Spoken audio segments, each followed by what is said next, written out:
Imagine a young prodigy from Kenya who has been studying AYS chess for 10 years straight, but they never got the chance to go to these private Grand Slam school, even though they can match the skills of a person who is insanely good at chess. I think then this is the world that we get if we never exclusively held FTE these in the first place. I think then a few layers of framing.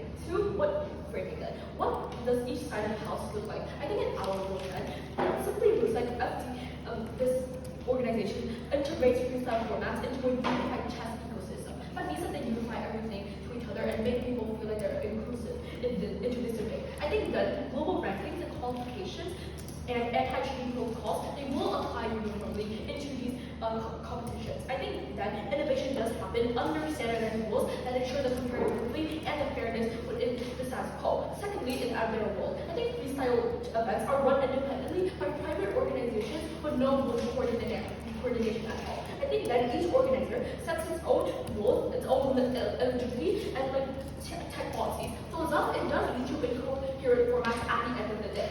Events are invite only, so basically they're simply tailored for commercial appeal and exclude the needs of the chess community itself. So basically they only invite the top ranking chess players. I think that star players are going to be lured by the bigger payout rates, and this leads to slender participation. Thus, I would like to prove why in this debate there's likely going to be a lot of fragmentation in their side of the house. Because firstly, there's no central authority, thus there's no standardization. Private organizations, they act independently, thus they do have different formats, they do have different tools, they have time controls. I've already explained that in the framing itself. I think secondly that there's going to be conflicting incentives between the FIDE and these private organizations. Because organizers in this debate want to frame them as people who only chase profit, not clear development or inclusivity. Because they want for them to have a better reputation. They want them to have commercial appeal, and thus they will somehow gain attraction, but that is a bad thing. Because then my friends people like to extend on that more. I think that prestige simply prestige becomes linked to brand and not skills itself. Yes, I want to say that. The Grand Slam tournament, as stated in the info slide, is meant to basically just show a different style of chess and creativity. Is it really profit-driven, in your opinion? I think that both sides have to be more freedom. We will follow this format. I will explain that later into my video. Thirdly, I think the reason why there's going to be fragmentation is simply going to be because it's going to be seed-load player basis. Top players may specialize in one commercial league. Basically, they simply disengage from traditional chess. I think that it fractures the basis and development pathways. And this task for right now, then I think that chess is a subject that is restricted by movement, that is restricted by your position. Then I think then the intent of the IPD is not going to be they're not going to be focused on profit. I think chess is simply defined by a person's critical thinking within the status quo itself. And this is why this is going to be mutually exclusive. Why this framing matters in the first place then is that this isn't just about who hosts some niche events. I think it's about whether chess, the chess world is super made at the end of the day because of three things. Firstly, it's going to be coherent. It means that there's going to be one single format that everyone is inclusive in and everyone feels comfortable with it. Secondly, it's accessible. Not no players will be restricted against. For example, the introduction that I said before. No players are going to be marginalized within one certain group because they simply not good enough or they don't bring that much commercial reputation within the status quo. I think thirdly then, it's going to be fair. No players are going to be treated worse or treated badly because of their background, because of their race, etc., etc. I think that it simply it gets pulled into a fragmented. I think we will not turn this into a fragmented, elite and commercial arms race because simply we assert that freestyle chess is too important to be left into unregulated morsels. I think it must be suited by the FIDE to preserve the chess ecosystem and to ensure the future of this in order to this innovative format works in the first place for everyone and not just for sponsors or super GX. Why are private competitions such as Grand Slam more likely to marginalize people of different backgrounds than the FIDE, which is based in a majority white country?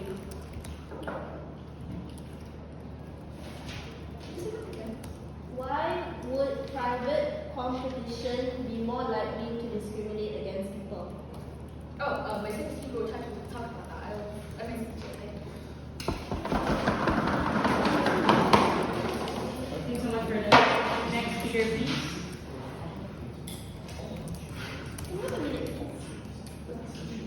You may.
2, 1.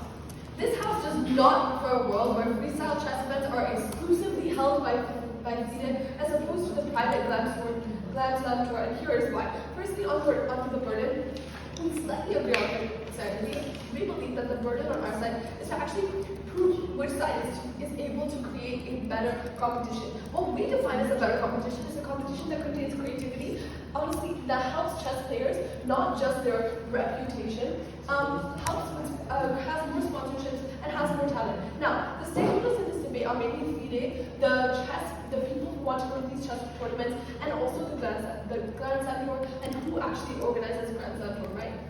Okay, firstly, a few lines of analysis, right? Why exactly do we on our side, actually, before that I will go into my riddles, after that I'll do some lines of analysis and then my arguments. Okay, firstly, on their side they say that people will be treated badly due to their background. Now, we don't really understand why that is even an argument on their side. That is not even true. It's like a floating premise with no actual things to back it up. Because why exactly would private competitions be more likely to treat these people badly? We don't really see any lines of analysis on that. Secondly, they say that people's reputations will be affected, but they also, once again, no lines of analysis on why exactly that would happen if they go to these private competitions. We tell you that their reputation is not affected because these private competitions are actually meant for fun. They're not actually going to damage your reputation in any way because they're not going to have, like they said on their own analysis, it's not actually a competition with much like weightage and stuff like that.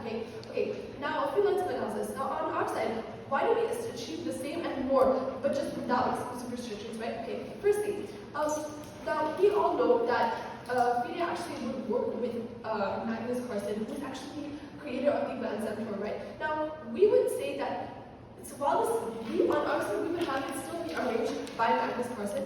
Okay, now we would say that Magnus Carlsen in general has a better reputation in comparison to FIDE. Okay, in terms of like sponsorships and stuff, right? Because he is a household name. Fans of chess know who he is without even getting that into chess actually. And this is not just because he's the best at the game. This is actually because he is liked by the public due to his charisma and due to his personality, right? And we see that because of this, more people, of course, are going to want to see him. This also results in more people wanting to go ahead and see like competitions that he's hosting or things that he's doing. And this will then lead to, once you have more fans who actually will want to go to these things that are held by him or places that he's going to, right? Obviously, sponsorships will begin to hold in because these sponsors will obviously want to profit on the more people that are going to places that he's going to. Okay. Now that we know who Magnus Carlsen is and like his role in the Grand Slam tour, right? Okay. Now we say that FIDE in some ways is actually reliant on his success. In a world where these chess tournaments are governed by FIDE, this can actually be harmful because on their side it is exclusively governed by FIDE, right? Okay. We say that people who are good in their field will actually garner more support. We say that these people are more interesting and therefore they will garner more support. We say that governing bodies are actually reliant on these public figures because, for example, right, you don't know the organization behind BTS, you know who BTS is, and we see that the same thing applies to chess. You don't really know who the organization behind chess is. You know who Magnus Carlsen is, right? Okay, that is why we say that we are actually garnering much more support and much more sponsorship. Okay, now what is our alternative to their support? Right, we have a counter mechanism, and okay, we would make sure that freestyle chess is not exclusive to FIDE because we don't really understand the purpose of this, especially since FIDE is in the side is known to actually have less creativity, less inconsistent sponsorships, and overall, we don't see why they solely should be the ones that should actually hold all of this power over chess and all of the power over these freestyle chess events over Grand Slam, right? Okay, now onto a few arguments, right? Now, first of all, why exactly do we attract more people? Okay, and why exactly are fans inspired by Magnus Carlsen? Okay, since Magnus Carlsen is the one that actually is since he is very much created in the Grand Slam tour, we would say that number one, it would be kind of like a big slap in the face from FIDE to actually just tell him that for it to be exclusive, for all these things to be exclusively run by FIDE, when he is such a prominent figure in the chess industry, when he actually attracts more fans, and when he actually attracts more people to go to these tournaments, right? Okay. We also say that this competition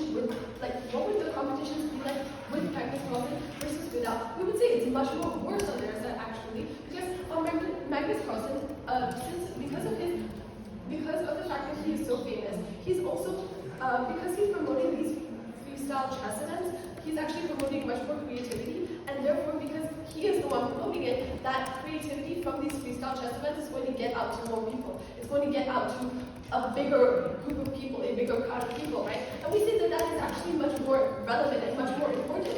Instead of just having it benefit one specific party, which is FIDE, right? We would say that we would rather change the dynamics of chess from being so serious and so memorization of being solely reliant on like a memorization of like chess positions, right, which is the opposite of freestyle chess.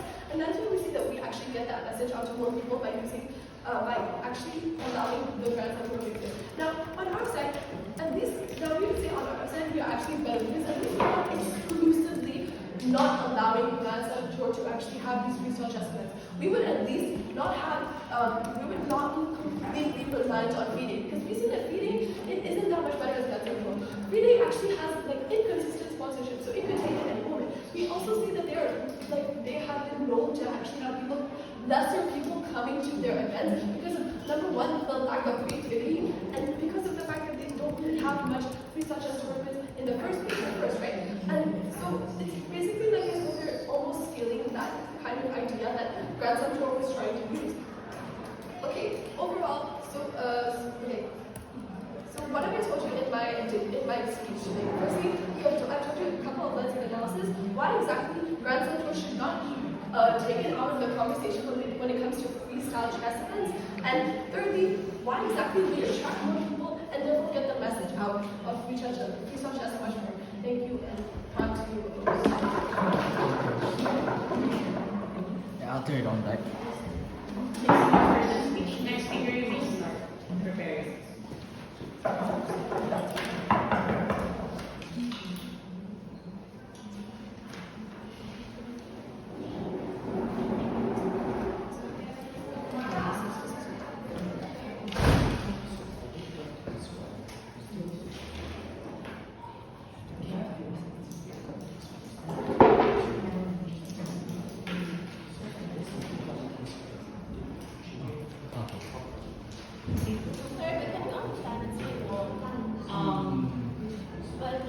Would it be okay for you guys because your The aircon is just came back on.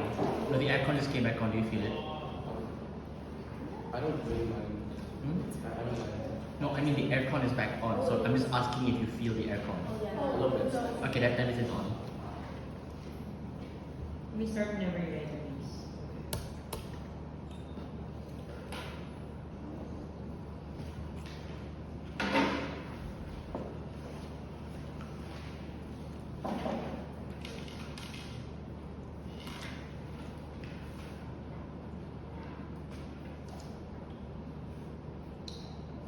Okay, my speech will start from two.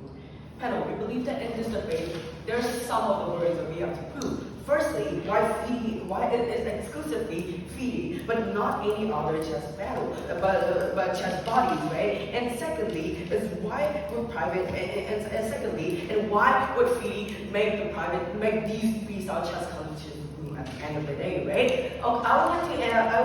Firstly, I would like to engage with some of the major claims from their side of the house, right? Firstly about the POI towards our Prime Minister, right? Firstly, they say, they ask us, like, why would private competition be more likely to discriminate people than FIDE itself, right? We say that, well, this is very simple, right? Firstly, it is a logical outcome of a business's profit, right? Because these private institutions, they want to be seen, they want to be recognized.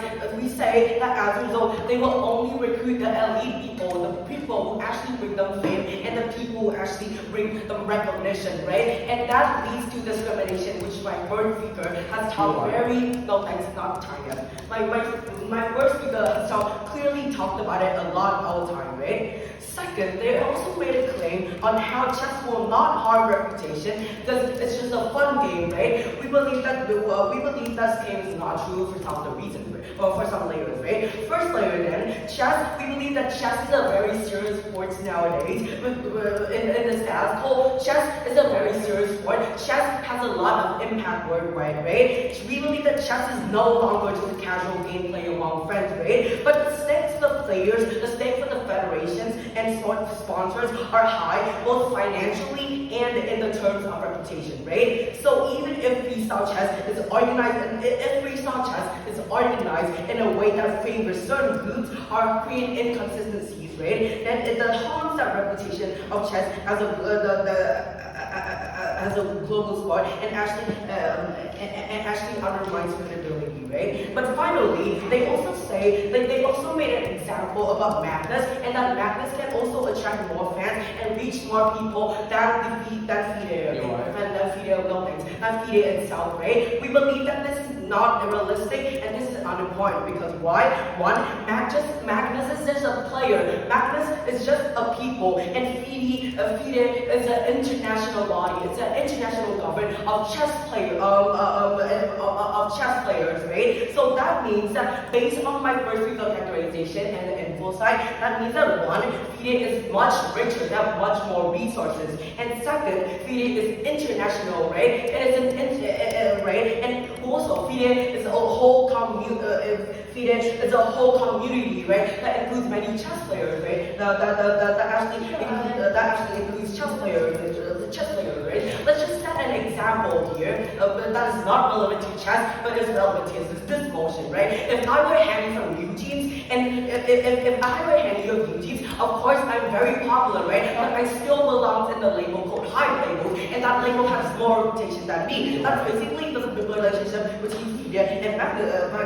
Even if you don't buy that claim, then FIDE will still include and credit Magnus at the end of the day. So at the end of the day, we believe that on our side of the house, FIDE is actually much more powerful than Magnus himself, right? But what about Magnus himself, right? Argument then, one, that FIDE acquisition, it actually ensures the alignment between the freestyle and also the long future of chess itself, right? First mechanism then, when FIDE acquires and they integrate the freestyle chess, right? It brings the format under like a single regulatory and a single framework, right? This includes the transparency and guidelines and the fair distributed resolution, right? So at the end of the day, we believe that this protects the credibility of freestyle chess, right? It avoids the scenario where like the private organizations, the private organizers, they adopt profit-driven, the profit-driven norms, which could like actually undermine trust and the outcomes of these, in the outcome, right? But we also say that FIDE as a non-profit, FIDE is not for profit, it is a not-for-profit international body, right?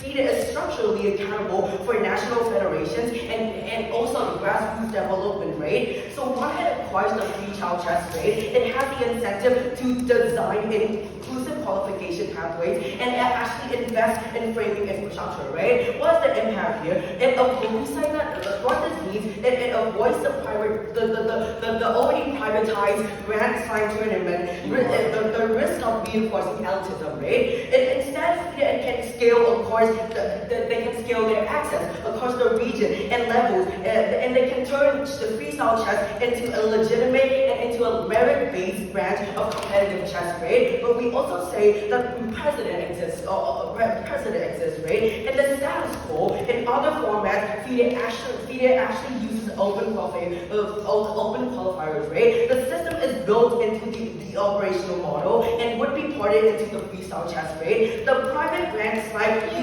lack these obligations because they're incentivized to maximize views and sponsorships, right? But finally, we also say that FIDE has a long-term responsibilities, right? What are their responsibilities at the end of the day, right? Their responsibility is A, maintaining the integrity of classical formats, and B, negotiate with the government for policy, right? So the acquisition,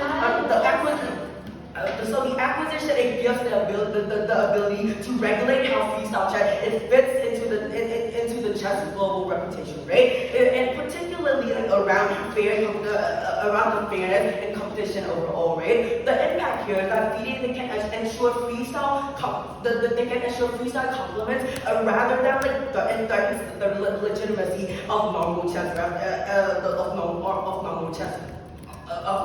right? My speech ends here. No problem.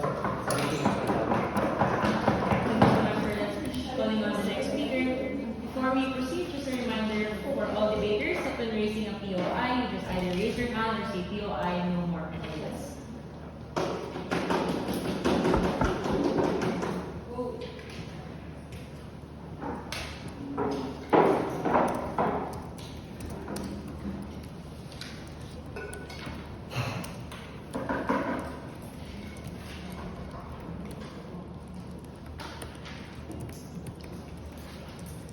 Starting my speech in 3, 2, 1. So I think Psy government has made a crucial and terrible mistake. I think that's why in my speech I'll be clarifying a lot of things. Now under the characterization of the info slide, the current freestyle chess tournaments are unofficial because they do not have FIDE approval. Now what does this actually look like and mean? But before I go into that, what are the actual harms that Psy government has brought up? They tell you that because this is a privately hosted event, it will be therefore exclusive and therefore will remove other minorities or so-called targeted groups or people who are less opportune, people who do not have as many or as much opportunities. Now why is this not important? We tell you that if the freestyle chess tournament is not official, therefore will not have an impact on your reputation, we see that these so-called endangered and people being robbed of their opportunities will not even be affected in the first place, right? Let's just be charitable and let's just say this will be privatized and most other people will be robbed of this experience. We tell you that because this is not an official tournament in the first place, according to the info slide, there will be absolutely no impact done to their reputation or any necessity to even join the tournament. What do I mean by this? Because when a tournament is FIDE approved, this means that they will affect their FIDE rating. What does this mean? When you win chess games and chess competitions, your rating will rise. But if that competition is absolutely not official, there will not be a single impact to your reputation or record at all. So whatever harms they've brought up about people being robbed of their opportunities and experiences to make a name for themselves does not actually matter in today's debate because there is no impact on their reputation even if they do go and lose or even if they go, or even if they don't go. Now why is our problems more relevant in today's debate? We tell you that according to the info slide, we see that both parties have issues, right? We see that in FIDE, there is a lack of sponsorships and overall quality maintenance because of that. And we see that in the Grand Slam Tour committee, we see that there are not enough participants because it is not official. Now why do we actually solve the problems in today's debate? Right? We see that these two problems, as I already listed out, can actually be solved when there is a partnership between the Grand Slam Tour committee and the FIDE committee. Now what do I mean by this? That what is the Grand Slam Tour and who actually started and organized it, right? We tell you that the Grand Slam Tour had actually organized the world's first freestyle chess tournament, which is not official. And who actually ran this and initiated this? Magnus Carlsen. Now, under their rebuttal that Magnus Carlsen is just a person and therefore is not going to attract as much attention as a governing body, we tell you that this is not true. Why is this so? When we take a look at real life, right? When we take a look at the competitions he actually goes to, we see that only in the competitions he is present, there are sponsorships. Now, why is this so? Two lines of analysis. Firstly, since he is the best player in the entire world of chess, people are naturally attracted to the best. What do I mean by this? Two lines of analysis. People like to witness the best. This is because they want to be amazed, and secondly, they are inspired by this. We see that most of the people that are actually going to these competitions are chess fans. And we see that because they are chess fans, they naturally want to be inspired to reach the level of Magnus Carlsen. As every single chess player wants to eventually be the best of the best, which is a natural human instinct, right? We tell you that firstly, you would like to witness the best, to be amazed, and to actually see how good this person actually is. And secondly, they want to be inspired, and they want to see how far they can actually go and see where they actually can reach. Now secondly, we tell you that Magnus is more likable. What do we actually mean by this? We tell you that because Magnus is human, and because we can actually see him through the screen and see him on the board plane, and not just a governing body, we tell you that people will actually like him more because he has depth and a personality.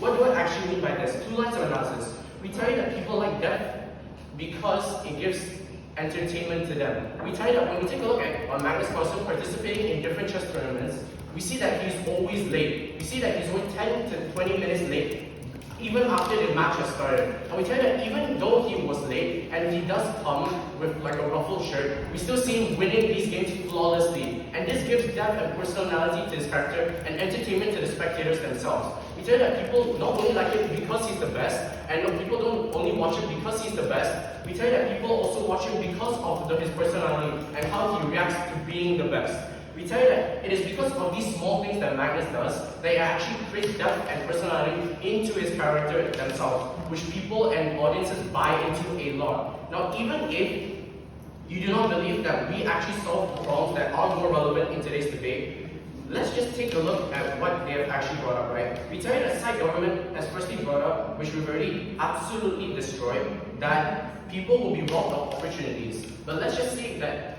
even if this opportunity was present, we still tell you that they have actually provided zero mechanization on how it directly links to them being robbed of their entire career in the first place, right? They tell you that just because they can't attend one specific competition that is not an actual regular chess competition, they will somehow now lose out on their entire chess career in the first place, right? We tell you that under their own characterization of FIDE being the biggest governing body and therefore the most suitable to host chess games and competitions, we tell you that under their own characterization, we do not see how this this private tournament is the only tournament that they can participate in and decide their entire career, right? Under their own characterization, it's feasible for us to believe that there will be other competitions in the future organized by FIDE themselves, therefore there will not actually be a harm in the first place. Now, summarizing my speech, I've explained to you why we actually solve these problems that are more relevant. Now, what are these two problems exactly? We see that the problem is that FIDE has not a lot of sponsorships, which Magnus has already proven to be able to bring. And secondly, that the Grand Slam Tour does not have an official title, which is why they do not have participants in the first place.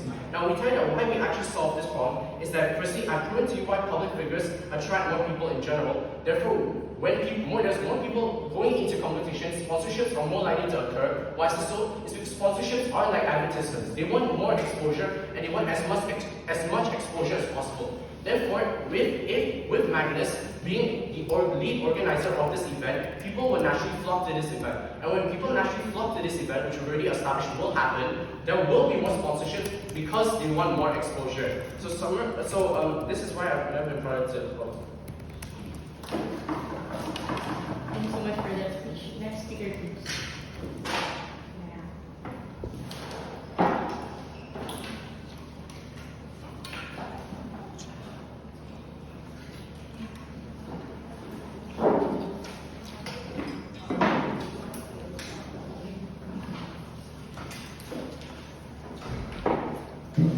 Let's just wait for the observers to settle.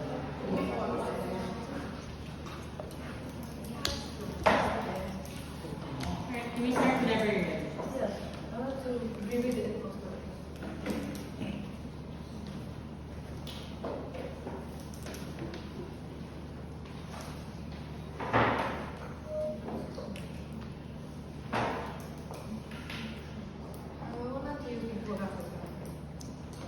Pronunciation. I'll just do it as pronouns. Speech will start in 3, 2, 3, 2, 1. We think Magnus Carlsen as the best chess player in his own world is actually a good thing. First of all, not only is Magnus going to actually be able to get so much sponsorship for his competitions, but how is that even going to benefit FIDE in the first place? They give us a mechanism. Magnus is a very likable person. They give us many reasons for so, which leads to more people going to these competitions, right? Now, these are two layers of mechanisms out to attack both of them. We believe that there are some people, or rather even 1, 2 people, but still some people who don't like Magnus, or like some people who like other people. Why is this so important? Because those other people, as well all of the Magnus fans, are still under FIDE, which means that they are still under the influence of this organization, which means that these some people will have the incentive to go to the FIDE organized events rather than Magnus, which means on our side we could at least attract that amount of people more.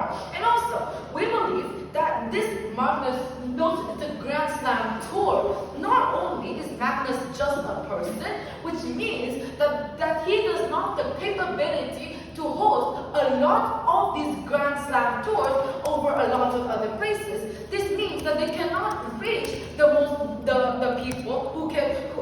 This does not reach the majority of the people, given the fact that this is an organization, they're richer, they're international, and have the capability and the incentive to reach more people to earn profit. Now, second of all, they also told us that second of all, they also told us that the reputation is not important because this competition is for fun. We believe chess is still chess. Any chess player do want to rank in the international ranking, given the fact that the higher you rank, the more valuable you are. So when that happens, though this competition is for fun, but the people attending these competitions still want a ranking. So this means that this also affects a lot of the reputation. You've also told us that, there are going to be partnership between FIDE and the Grand Slam Tour. What does this happen? It means that on their side, they're still saying that this Freestyle Chess is still going to be an official chess tournament. We have the burden to prove. Why is exclusively in FIDE actually important? We believe that this is random chess. This isn't just another way of chess. But how is randomness so important in this case? Because randomness chess can be heavily biased or heavily touched by the organization. FIDE is a huge organization. Everything they do must be transparent. Everything they do must be seen by the public eye. This means that people trust FIDE a lot more than any other local competitor. Randomness can be altered. The pieces are like dice in a casino. You can alter what could happen. This means they can be easily manipulated. So when these events are hosted by FIDE, it will actually be a better competition and a better tournament, which is the clash that they bring up. Which side will have a better competition? Which side will have a better tournament? We believe that FIDE, right? First of all, they will reach more people. And why would they not want to exclusively get to the elite people? Deny? Because they already have these elite people. These elite people that on their side, they would actually really want them to attend these competitions. On our side, they're already there. POI, yes. Why wouldn't a competition held by FIDE not be held with the same level of accountability as FIDE? Public often focus on competitions held by our figures. So why wouldn't they also put a lot of focus on that competition? Okay. Our second speaker has mentioned, just because that we're going to let this competition help by FIDE doesn't mean that we're going to either A, credit Magnus, or B, going to involve Magnus in this competition. In the first place, when Magnus is the person hosting as the hostess of a FIDE competition, they would still want to go, still could be able to get sponsorship, since you said that the competition that include Magnus, people are going to have the incentive to go there more. This free chess bring more sponsors and love for FIDE. They actually need more sponsors and the audience. Randomness brings this adrenaline for them, and they're actually able to keep people hooked, and that's what we need. We believe that in the end of the day, you could be able to actually create a better tournament for these people. So there are a few clashes in this debate. First, we have proved to you right then and there that how announced we will have a better competition. Second of all, we should actually be able to either attract or benefit a better chess audience. Like I said, they want a title, and the only way that they will actually have a title is when FIDE steps in and actually makes this an official tournament. And when this makes an official tournament, people are more likely to go there to be able to actually get this title. And also these local tournaments, they have little to no rules, like house rules, and highly opaque, given there are no international standards. This means that these incoherent rules could lead to certain people a better starting point than other people. This, which, like our first speaker has said, this leads to discrimination. This leads to a certain amount of the minority people not being able to compete fairly, given the fact that chess it needs creativity, and so it means that on the side there is a more fair tournament in which on the side that as attract more people, it leads to a better tournament. So we believe we could still we believe that we take this debate home. Thank you. Actually, this way, we do not consent to observers recording our voice or So you wanna look at my phone? No, I was talking about the other I'm not posting. Still can the recording be Did I deleted, solve please? that? Please don't record unless you've specifically asked for consent. It's very unacceptable. Thank you. Would you kindly please delete the video?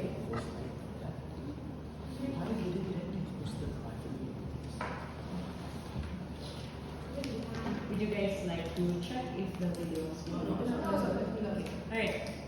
Okay, next speaker please. Thank you.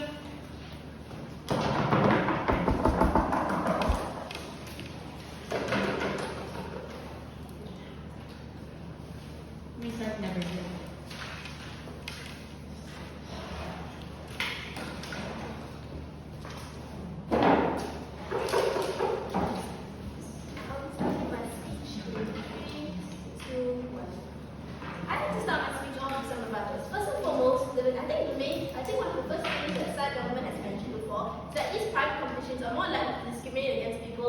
Basically lower rank or people of different backgrounds for a variety of reasons, which in my opinion I think that's a lot of organization and analysis on why this would happen more likely than FIDE, a very large organization that's based in a country that is primarily white. Okay, anyways, the ones it's more unlikely for these competitions to discriminate against people. First and foremost, in the info slide, it says that these competitions are lacking participants because it's not recognized by FIDE. Why would they then discriminate or like pick only select participants in the first place if they're lucky in the first place? I think that these private organizations or this grassroots would be more willing to take participants of any category because they're saying they're lucky participations. On the flip side, okay. Anyway, another about this, Side government keeps on mentioning on how fantastic players like Magnus Carlsen have less influence and basically power than the FIDE because of the fact that they are a person only and do not have such a large international power. I like to rebut this by saying that we've brought it up again and again why public figures have so much influence over the public, especially when they are related to certain things like sports. There's the reason that, for example, Taylor Swift. You don't know the person behind the label of Taylor Swift. You know Taylor Swift herself because of the fact that she is the person, she is relatable, she is charismatic. And people and the majority of the public are more likely to basically be more interested in these people because of the fact they are charismatic people than an organization that is just kind of holding itself because of the fact they are an organization, not a person. And they also talked about how some people will not like Magnus Carlsen, so then for some reason more people will come to FIDE because they like Magnus Carlsen will not want to go to this competition. I like to say that sure, there is some percent of the population or maybe the chess community who is not like Magnus Carlsen that much or still doesn't favor him that much. But I still like to say that even if some people don't like Magnus Carlsen, there will still be a large population of the chess community who do favor him for his skills and facts. He's been one of the best chess players in the world these past few years, and I think that reputation and his skill in itself holds a lot of power in itself. And even if some people don't go, I still think for example, some people don't like Taylor Swift, but she's still selling out concerts for the millions of people. And I think the reason she does that because of her charismatic and the power of her publicity. And I think that's why people chess players and sponsors in itself will be more likely to flock to these private competitions because they're more interesting, not just because of the fact that they break out the normal confines of what a chess tournament is, but also the fact that the Grand Slam tournament is held by the public figures such as Magnus. And why is it so important that sponsors flock this? In the info slide, and basically as mentioned before, FIDE has had trouble getting sponsorships. Now why is this not beneficial and why is this not good? Okay, basically sponsorships help fund tournaments and stuff, right? They help fund things like this. I think that this helps ensure the quality of the tournament. For example, for overseas competitions, organizations will include accommodations, food, and all of this is funded by, the majority of it is funded by sponsors. Once you have inconsistent sponsors, or basically sponsors who don't show up that much, you basically have less money going into these competitions, which reduces the quality quality of the competition. Take note that this is a new analysis and not new material. Okay, now on the flip side, why is it more beneficial for these privately owned tournaments? Okay, basically, they attract more sponsorship in itself, right? And even they attract more sponsorship because of the fact that it's held by Magnus Carlsen, one of the most popular chess players there is. And I think that's so important because it does attract sponsors. And these sponsors help ensure the quality of the competition. There's better accommodations for players, there's better locations for players to play in the venues, even if the chess competition is different. And I think that once you have good sponsors, once you have a competition that's high quality, because you're able to ensure like the quality of the places that you're going to, you will definitely have more participants flocking, even if it's at a slower rate than maybe the competition held by FIDE, because it's not internationally recognized such as that. I still think that over time you'll have more participants flocking because the quality of the competition has been increasing because of the large attraction of the basically public audience to it, because of its uniquity and the fact it's associated with Magnus Carlsen. Okay, not to about how they mentioned that by joining these competitions, it will reduce the reputation of chess players because they won't go to FIDE and get a proper ranking. This also ties into my first example on if these people were so concerned about the reputation of just playing a fun game of chess that's not internationally recognized by FIDE, why would they even want to be included in that tournament in the first place? Why is it such a terrible impact to them if they believe, and quote unquote believe, that this competition will ruin their reputation? And then you're talking about basically how this competition will discriminate, which I've taken out my first rebuttal about the fact that in interest like currently, it says there are lacking participants. And also taking care of that how over time there will be more participants because the quality of the competition has increased. Okay, before anything else, any POIs? If not, I will continue my speech. Okay. Anyways, now let's go on to it. Okay, now there are three main classes in this debate. Who better incentivizes people to join this chess competition? So basically helps chess become more well known. We believe that on our side we have decided because number one, we do not make competitions be exclusively held by FIDE, an organization that does not have as much sway with the public as public figures like Magnus Carlsen, because number one, he is charismatic, he is famous, and the public relates more to him because of the fact that he is a human being with emotions rather than just an organization. Okay, on the other hand, the SAD government has been talking about how they'll be able to increase better amounts of the competition because of the fact that if it's held exclusively by FIDE, they're able to ensure the transparency of that. Okay, now let's get into my battles on why I don't think that really stands. Because sure, FIDE may be an international organization and does have some level of accountability, but I do believe that for new competitions like this, they often get a lot of public attention, right? Because of the fact they're new and herald where people are basically a lot of influence on society. I still think that if that competition was so corrupt and the competition was like, because it was so unfair, the public obviously scrutinizes it. The players didn't obviously criticize the competition because it's not held by, so because they don't need to worry about being banned anything from the so-called official competitions that I think side governments put too much emphasis on because of the fact it's a privately held competition. And I think that it's not really beneficial in itself they don't really need to worry about transparency on our side because we will still get some level of public accountability from the chess players because it's a new competition held by public influence. On the second clash of who better increases the quality of competitions, we obviously win on the side opposition because number one, we get better sponsors, we get better attention for this, and it helps increases the quality of the competition because you have more sponsors, you have more consistent sponsors who are willing to support your competition because of the fact that it has influence. And for all these reasons, I've rebutted and given my comparisons and clashes. The side goes to the side opposition, and thank you everyone for the great debate. Thanks so much for that speech. Calling on the next speaker, please.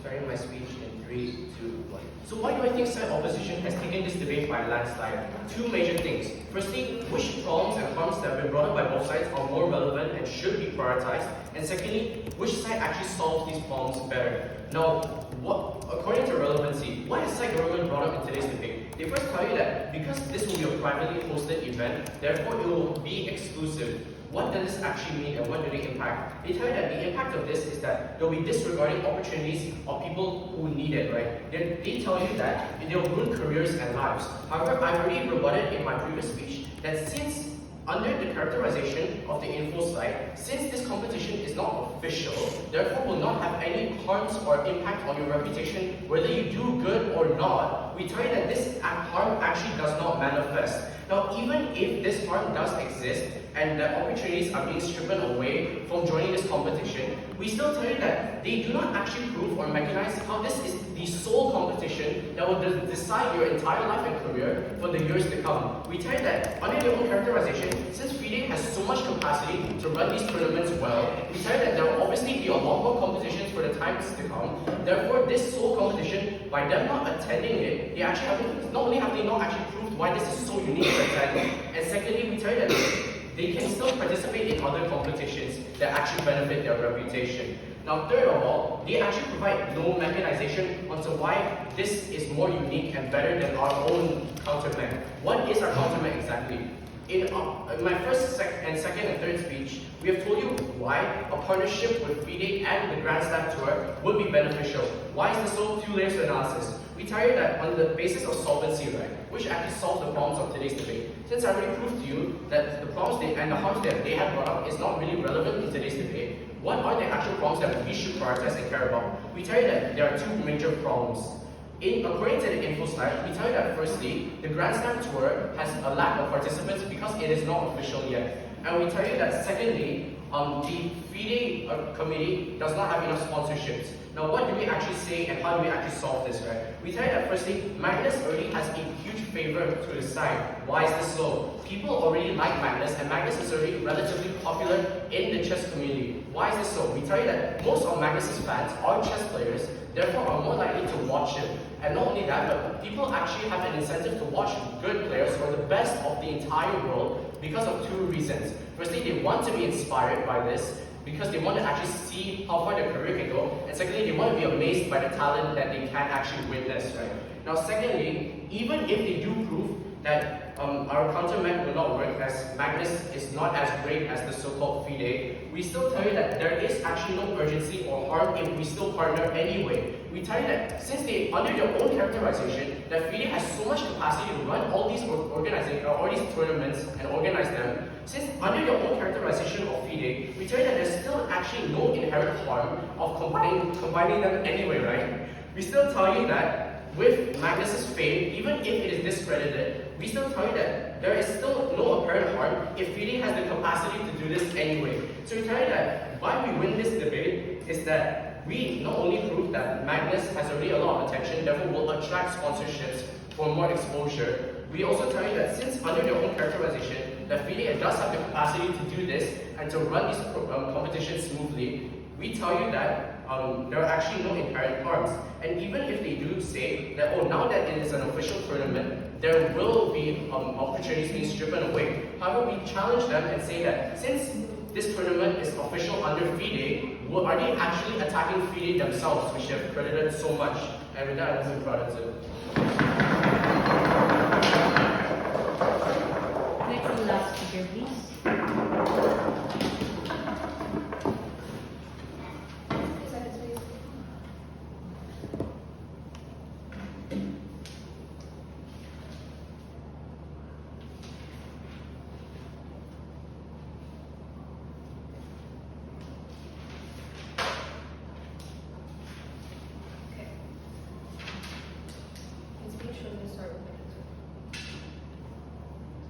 Panel, notice how opposition actually never reaches their goal of having accountability within this task force. I think that opposition literally concedes with the fact that because Magnus is so popular, because people idolize him so much, I think the incentive of these people then is not to criticize the tournament that he is hosting, it is to instead like him even more. This is why opposition never achieves any accountability at all. I think that opposition's second speaker legit said that FIDE is going to somewhat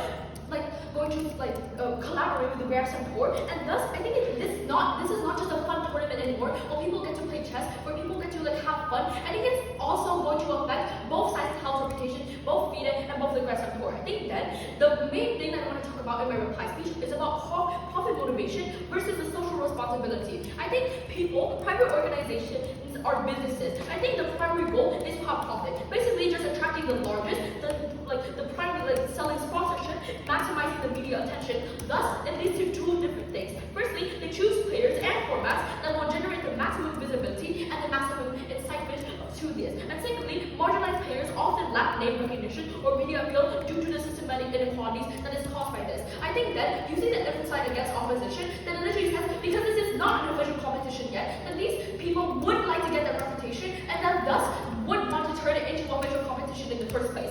Then I think that two things. Second, high barriers are self-reinforcing. Private events often have high costs. Thus, it simply excludes marginalized groups who face systematic economic disadvantages. Then I think without the public funding or any federation support, this still stands at the end of the day. Because I've already proved to you in the first PM speech why is there likely to be fragmentation in the first place. Firstly, because there's no central authority, thus there's no center of unity at all. And secondly, because of conflicting incentives. Because these people only want to get the reputation, only want it to become an official tournament, thus they will do this instead. I think that